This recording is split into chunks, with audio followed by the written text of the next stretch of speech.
Salut à tous, heureux de vous retrouver sur Direct Course, votre émission quotidienne sur canalturf.com. Jeudi 27 mai, direction l'hippodrome de Longchamp pour un nouveau quintet. Comme vous le savez, il s'agira d'un quintet de plat. Il est réservé ce prix du Bel Air, la première course du programme, à des 3 ans.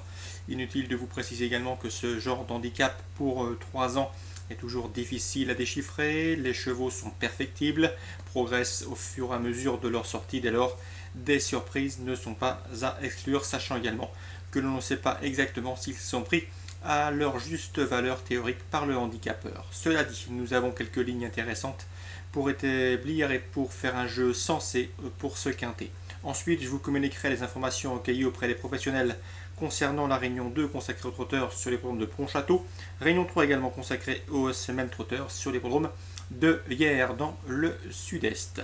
On revient sur le quintet. Dans cette épreuve pour 3 ans, nous avons des lignes intéressantes, notamment celle enregistrée par Messidor, le numéro 3 et le numéro 14 dans cette épreuve, qui viennent tous les deux de briller dans une compétition de même facture, une ligne qui plaide bien évidemment en leur faveur. C'est le 14 Nevele Pride et le 3 Messidor qui viennent de se classer respectivement 3e et 4e le 2 mai sur ce même hippodrome de Longchamp. Ce jour-là, Messidor a prouvé qu'il avait la pointure d'un lot comme celui-ci. Le pensionnaire de Cricket Marek bénéficie d'un bon numéro dans les stalles, alors que le numéro 14, Nevele Pride, lui, est handicapé par un numéro 16 en dehors, ce qui peut lui jouer des tours et lui contraindre de faire un peu trop d'extérieur. Quoi qu'il en soit, le 3 et le 14, sur leur dernière tentative en Paris Société, méritent crédit.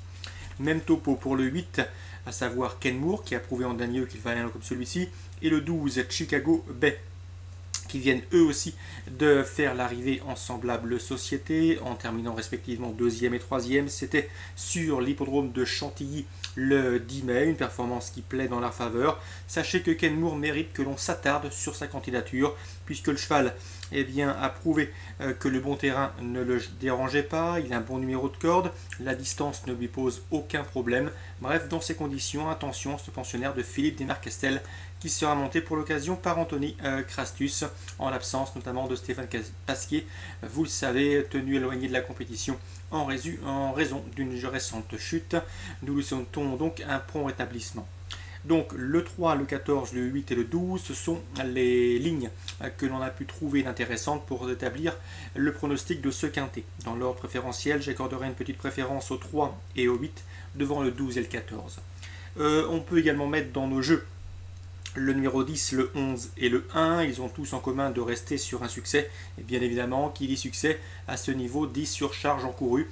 Le numéro 10, Celebrity Choice, qui retrouve Christophe Lumignon, avec lequel il vient de s'imposer, a pris 6 livres de surcharge. Cela dit, sa forme est sûre, il peut confirmer en se plaçant. Le numéro 11, c'est Royal Rocky. Lui aussi, cet élève de Jean-Bertrand Vallanda, a été pénalisé suite à son dernier succès, mais le cheval est en forme, ça peut compter. Le numéro 1, Argun River, un cheval qui aime galoper aux avant-postes et souvent en tête de course, a lui pris 7 livres de pénalité suite à son récent succès. L'élève de Richard Gibson devra donc sortir le grand jeu s'il veut confirmer. Quoi qu'il en soit, sur leur forme actuelle, il est difficile de les écarter d'une sélection. Je me résume très rapidement, les deux lignes, le 3, le 14, le 8 et le 12, mon choix préférentiel, le 3, le 8, le 14 et le 12. Ensuite, pour leur forme actuelle, le 10, le 11 et l'As. Ensuite, direction Pontchâteau. J'ai pu m'entretenir avec l'entraîneur Loïc-Marie Dalifard. Attention à son élève sur Lando de Viette. Le cheval est en pleine forme. Il vient d'effectuer une rentrée tout à fait convaincante. Et Loïc-Marie Dalifard est assez confiant pour ce rendez-vous. Le cheval part en tête. On l'a senti un petit peu optimiste car le cheval a été préservé, a été arrêté courant décembre afin de le préserver en vue de cette période. On peut le dire qu'il est en retard de gain. Ici, l'opposition semble dans ses cordes. Je lui vois une bonne chance de terminer sur le podium, d'autant que ses principaux opposants sont aux 25 mètres et de surcroît sont assez fautifs, à l'instar de Sophia de Vandel, numéro 14, présentée et drivée par Jean-Michel Bazir. Cette jument possède la pointure d'un lot comme celui-ci, mais elle est compliquée. Donc le 308 sur Lando de Viette, qui doit pouvoir se placer en Paris Société. Le 509, Kinine de Laïs, attention à elle, son entraîneur Laurent Le Bourgeois est très confiant. D'ailleurs, il nous a confié qu'elle n'avait pas les gains en rapport avec son potentiel. Seul bémol la concernant, il faut assurer, il faut lui éviter de faire la faute dans les 100-150 premiers mètres. Ensuite, elle est capable de s'imposer en pareille société. Attention avec elle au départ. Le 209, Kina de Vivier, j'ai bien aimé le style de son dernier succès à Vincennes. La jument a retrouvé la bonne carburation, elle est confirmée dans la discipline remontée. Attention à elle, elle doit également jouer les tout premiers rôles, sa place est sur le podium. Information également concernant le 810 Renoc, désormais sous la férule de le driver amateur Cyril Batty, un cheval qui était auparavant entraîné par Bernard Desmontil.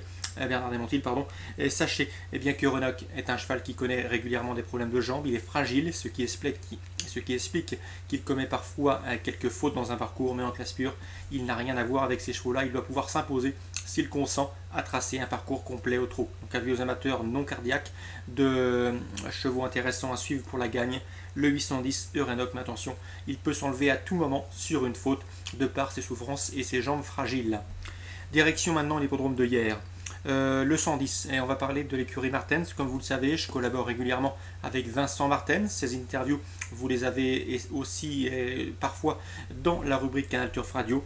Eh bien, sachez que le 110, Leading Lanterne, il nous l'avait confié lors d'une récente interview, est déclassé, le cheval est en retard de gain.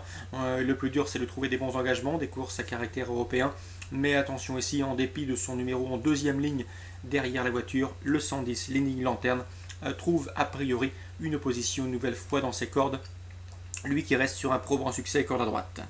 Ensuite, cette même écurie Martens et Vincent présente le 801 Thalia de Tego, autre pouliche estimée, nous l'avait également confié lors d'une interview réalisée il y a de cela quelques mois maintenant. Cette pouliche est estimée, compte des performances intéressantes et des podiums convaincants. Cela dit, elle n'a encore jamais gagné. Elle trouve ici l'occasion de combler cette lacune car l'opposition est dans ses cordes et ce, même face au mâle. Toutefois, dans cette épreuve, on se méfiera du 807, c'est Taquin de Belley, un cheval qui s'est montré irréprochable depuis ses débuts. Il n'a jamais terminé plus loin que deuxième. De surcroît, il est confirmé hier et comptant une victoire et une deuxième place. Donc c'est un sérieux opposant pour le 801 Thalia de Tego, mais le 807 Taquin de Belley pour les amateurs de couplet. Sachez également que je me suis souvenu que Lionel Gazangel, qui présente le 802 The All Black, nous avait dit qu'il s'agissait là d'un cheval de qualité, d'un poulain qu'il estimait. Dans ces conditions, on fera également attention à sa candidature, ne serait-ce pour se couvrir en jeu jumelé ou pour les amateurs de jeux couplés hors de couplet gagnant. 801, 807, 802, course ciblée et sélectionnée pour ce programme Réunion 3 à Hyères. On termine avec la cinquième course, toujours Réunion 3 sur l'hippodrome de Hyères. Eh bien, sachez que c'est la belle épreuve du jour. Elle réunit notamment des chevaux de la trempe du 504 Rich of Carles, un cheval estimé par Philippe Mortagne, un cheval qui est tout simplement invaincu sur ce même hippodrome de Hyères. Une nouvelle fois, face à ses aînés, il semble en mesure de préserver cette invincibilité sur ce champ de course. Ses opposants, le 507 Punchy, bien évidemment, vous le connaissez, un cheval irréprochable qui accumule les bons résultats. Lors de ses 11 dernières sorties, il n'a jamais terminé plus loin que 3e. Une nouvelle fois, il doit pouvoir conclure sur le podium, un cheval irréprochable, pas fautif, qui répète ses courses. Avis aux amateurs de jeux simples placés. Le 510 Mahjong du Vivier, c'est désormais sous la férule de Grégory Laurent, après avoir été longtemps entraîné par Guillaume Huguet, qui maintenant vole de ses propres ailes. Eh bien, sachez que le 510 Mahjong du Vivier est toujours plus performant avec l'arrivée des beaux jours. C'est un bon droitier. Le cheval retrouve progressivement la bonne carburation. C'était le but de la manœuvre pour Grégory Laurent lors de son dernier parcours. Le cheval devrait une nouvelle fois faire sa valeur et lui